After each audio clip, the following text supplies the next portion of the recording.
La programación de entrada gratuita del festival será en el Puerto Viejo, un enclave que estamos seguros que resultará muy atractivo para el público para poder disfrutar del festival. Como ya es habitual, el festival contará con una oferta de calidad y diversa, con actuaciones abiertas a todo tipo de públicos, ya sea público aficionado habitual, público joven, familiar o infantil. Se trata, pues, de un festival de carácter abierto en el que este año podremos disfrutar de 15 actuaciones, de las cuales 5 serán de pago y las restantes 10 gratuitas. La mujer es la principal responsable de la transmisión de la música folk en la familia.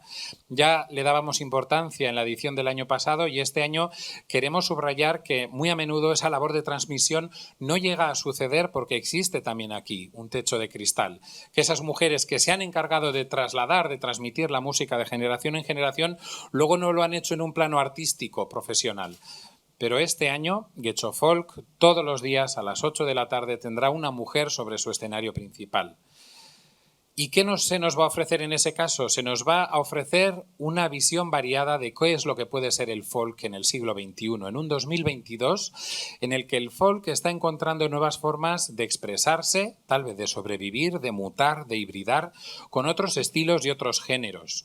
Porque de alguna forma es una música que tiene sin duda alguna una raíz antiquísima, una tradición importante, un arraigo popular, pero que dado el desarrollo de la música a día de hoy, está bebiendo de otras fuentes también y está llegando a tener mucho éxito en muchos aspectos. Bueno, la idea era un poco como una mirada femenina, ¿no? Una mirada abierta, volver a disfrutar y a participar todos juntos de este festival. Un festival que mira al mar, que es algo como evidente dentro de este sitio donde vivimos, ¿no? Y bueno, luego el juego de elementos y de colores que pudiesen unirnos más a la idea del folk.